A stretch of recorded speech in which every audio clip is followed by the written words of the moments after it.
تانیہ اپنی دوست کو بتاتی ہے کہ تمہاری ایڈیٹڈ پکچرز اور ویڈیوز جب میں نے زاویار کو دکھائیں تو اس پہ تو ذرا برابر بھی اثر نہیں ہوا۔ الٹا زاویار نے مجھے کہا کہ در نایاب بیوقوف اور کم عقل ضرور ہے لیکن کریکٹر لیس ہرگز نہیں ہے، اور الٹا زاویار میرے اوپر ہی غصہ ہوا اور مجھے اپنا دماغی علاج کروانے کا مشورہ دیا، اور پھر مایوسی سے کہتی ہے کہ مجھے تو لگتا ہے کہ زاویار کو در نایاب سے دور کر کے اپنا بنانے کا میرا خواب ہی رہ جائے گا۔ لیکن اس کی دوست جو کہ تانیہ کی طرح ہی ایک شیطانی دماغ رکھتی ہے،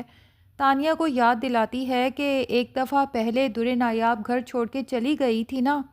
اس وقت تو بی جی زندہ تھیں، اس لیے اسے منا کے واپس لے آئیں، تو اب بھی ہمیں کچھ ایسا کرنا ہوگا کہ در نایاب گھر چھوڑ کے چلی جائے، اور اب تو بی جی بھی زندہ نہیں ہیں، تو اب تو اس گھر میں کوئی بھی ایسا نہیں کہ در نایاب گھر چھوڑ کے جائے تو وہ اسے پیچھے منانے جائے۔ تو تانیہ اپنی دوست کو بتاتی ہے کہ در نایاب ایک بہت ہی ڈھیٹ لڑکی ہے، ورنہ جو کچھ اس کے ساتھ اس گھر پہ ہوا ہے،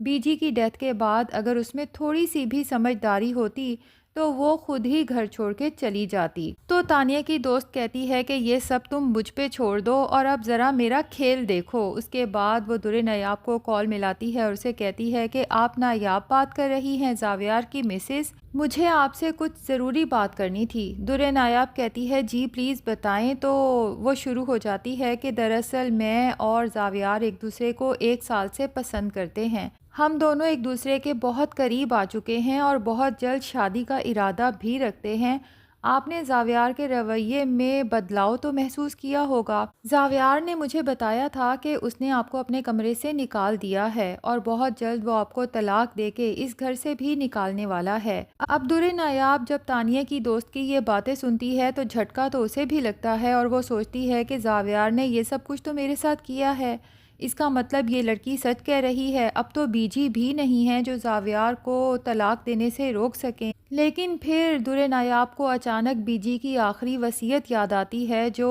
انہوں نے کہا تھا کہ نہ تو تم یہ گھر چھوڑ کے جاؤ گی اور نہ ہی دوسروں کی باتوں میں آؤ گی۔ اب در نایاب اپنے دل کی اس تکلیف کو دل میں ہی دباتے ہوئے تانیہ کی دوست سے کہتی ہے کہ یہ سب باتیں مجھے بتانے کا آپ کا کیا مقصد ہے؟ اگر زاویار کا آپ کے ساتھ افیئر چل بھی رہا ہے تو یہ گھر سے باہر ہے، ان کی بیوی میں ہوں اور میں ہی رہوں گی، اور میں نہ صرف ان کی بیوی بلکہ ان کے بچے کی ماں بھی ہوں۔ اور اگر آپ کا یہ خیال ہے کہ آپ کی یہ سب بکواس سننے کے بعد میں زاویار کو چھوڑ کے گھر چھوڑ کے چلی جاؤں گی تو یہ آپ کی غلط فہمی ہے، نہ تو میں زاویار کی زندگی سے جاؤں گی، نہ اس کے گھر سے، نہ اس کے کمرے سے۔ تو اس بار حیرت کا جھٹکا تانیہ اور اس کی دوست کو لگتا ہے۔ فون بند کر دینے کے بعد وہ تانیہ سے کہتی ہے کہ تم نے تو کہا تھا کہ در نایاب بہت ہی بیوقوف کم عقل لڑکی ہے،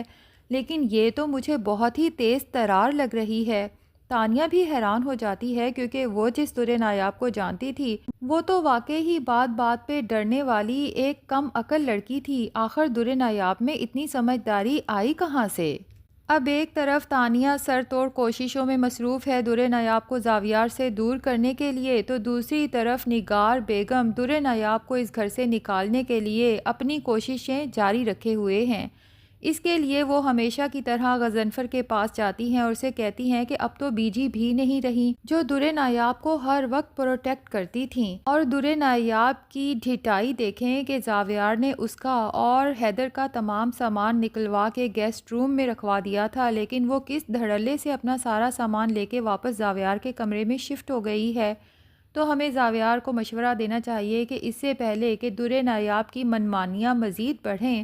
اسے طلاق دے اور گھر سے چلتا کرے۔ لیکن غضنفر نگار سے کہتا ہے مجھے تو یہ سمجھ نہیں آتی کہ ان دونوں میاں بیوی کے آپسی معاملات میں آپ اتنی دلچسپی کس لیے لے رہی ہیں؟ بھائی وہ دونوں میاں بیوی ہیں، میاں بیوی میں 100 دفعہ ناچاتی ہوتی ہے، لڑائیاں ہوتی ہیں، لیکن پھر سے ایک ہو جاتے ہیں۔ اگر زاویار نے اس کا سامان نکالا تھا اور در نایاب واپس اسی کے کمرے میں سامان لے کے شفٹ ہو گئی ہے، تو جب زاویار کو کوئی پرابلم نہیں ہے تو آپ کو اتنی پرابلم کیوں ہے؟ اور پھر ساتھ ہی نگار کو سنا دیتا ہے کہ تمہاری وجہ سے میں نے اپنی ماں کے ساتھ ساری زندگی بدتمیزی کی، اس دولت جائیداد کی خاطر اس کے اوپر ریوالور تک تان لیا۔ حالانکہ سوچنے کی بات ہے کہ ان کے جانے کے بعد آٹومیٹکلی یہ سب کچھ مجھے ہی ملنا تھا، کاش میں ان کے جیتے جی انہیں اتنی بڑی تکلیف نہ دیتا تمہارے جیسی گھٹیا عورت کی باتوں میں آ کے۔ تم تو آستین کا سانپ ہو۔ میری بیجی تمہیں ایک چھوٹے سے گھر سے اٹھا کے لائی تھیں اور یہ عیش و عشرت کی زندگی دی، لیکن تمہاری لالچ اس قدر ہے کہ اتنا سب کچھ مل جانے کے بعد بھی تمہیں مزید کی لالچ ہے۔ اور میری بات کان کھول کے سن لو کہ بیجی بھلے ہی اس دنیا سے چلی گئی ہیں، لیکن ان کی آخری وصیت کو پورا کرنا میرے اوپر فرض ہے، اور در نایاب کی اب میں ڈھال بنوں گا، اور میں بھی دیکھتا ہوں کہ اس گھر سے اسے کون نکالتا ہے۔ بلکہ بیجی کی تو خواہش تھی کہ یہ گھر ہی در نایاب کے نام لگا دیا جائے، تو میں کوشش کروں گا کہ اپنا یہ فرض جلد سے جلد پورا کر سکوں۔ نگار بیگم کے تو چھکے چھوٹ جاتے ہیں کہ یہ غضنفر جو میرے اشاروں پہ ناچتا تھا آج اس 2 ٹکے کی لڑکی کے لیے میرے آگے یوں زبان چلا رہا ہے۔ لیکن جب اسے پتہ چل جاتا ہے کہ اب غضنفر اس کی باتوں میں نہیں آنے والا تو فوراً زاویار کے پاس پہنچ جاتی ہیں اور اسے مینیپولیٹ کرنے کی کوشش کرتی ہیں کہ زاویار، میں جانتی ہوں تمہیں در نایاب بالکل بھی پسند نہیں ہے اور تم اسے طلاق بھی دینا چاہتے ہو، لیکن حیدر کی وجہ سے مجبور ہو تو بیٹا بے فکر ہو جاؤ اور طلاق کے پیپرز تیار کرواؤ، کیونکہ میں نے حیدر کے لیے ایک بہت ہی اچھی نرس کا انتظام کر لیا ہے جو حیدر کی بہت اچھی پرورش کرے گی۔ زاویار اپنی ماں کی کسی بات کا جواب نہیں دیتا، لیکن دل ہی دل میں وہ سوچتا ہے کہ میں تو در نایاب کو طلاق دینا نہیں چاہتا۔ آخر میری ماں یہ کیوں سمجھتی ہے کہ میں در نایاب کو اپنی زندگی سے نکالنا چاہتا ہوں؟ خیر، اگلے دن جب نرس آ جاتی ہے تو نگار بیگم ظالمانہ طریقے سے در نایاب سے حیدر کو چھینتی ہیں اور نرس کے حوالے کر دیتی ہیں اور در نایاب کو سختی سے منع کر دیتی ہیں کہ اب تم حیدر کے آس پاس نظر نہ آؤ۔ لیکن دودھ پیتے پیتے اچانک حیدر کا سانس بند ہونے لگتا ہے تو نرس بہت پریشان ہو جاتی ہے اور بھاگتی ہوئی در نایاب کے پاس ہی آتی ہے اور اسے کہتی ہے کہ دیکھیں حیدر کو کیا ہوا ہے۔ اب در نایاب بھی حیدر کے اکھڑے سانس کو لے کے بہت پریشان ہو جاتی ہے، باہر کی طرف بھاگتی ہے کہ جنید اسے راستے میں مل جاتا ہے۔ در نایاب کو پریشان دیکھ کر فوراً حیدر کو پکڑتا ہے۔ اب در نایاب جب جنید سے کہتی ہے کہ حیدر کو ٹھیک سے سانس نہیں آ رہا تو جنید اس کو تھپکی وغیرہ دیتا ہے، جس کے بعد حیدر کا سانس بحال ہو جاتا ہے۔ جنید کہتا ہے بھابھی آپ کچھ زیادہ ہی پریشان ہو گئی تھیں، اتنا بڑا مسئلہ نہیں تھا۔ در نایاب مسکراتے ہوئے جنید کا شکریہ ادا کرتی ہے اور اتفاق سے ونڈو کے اس پار زاویار یہ تمام منظر دیکھ رہا ہے۔ اسے یہ تو نہیں پتا کہ حیدر کی طبیعت خراب ہے، وہ بس اتنا ہی دیکھ پاتا ہے کہ در نایاب نے پہلے حیدر جنید کو دیا اور پھر اسے مسکرا کے کوئی بات کی۔ بس یہاں پر وہ آخر غلط فہمی کا شکار ہو ہی جاتا ہے کہ کہیں تانیہ نے جو کچھ کہا ہے وہ ٹھیک تو نہیں۔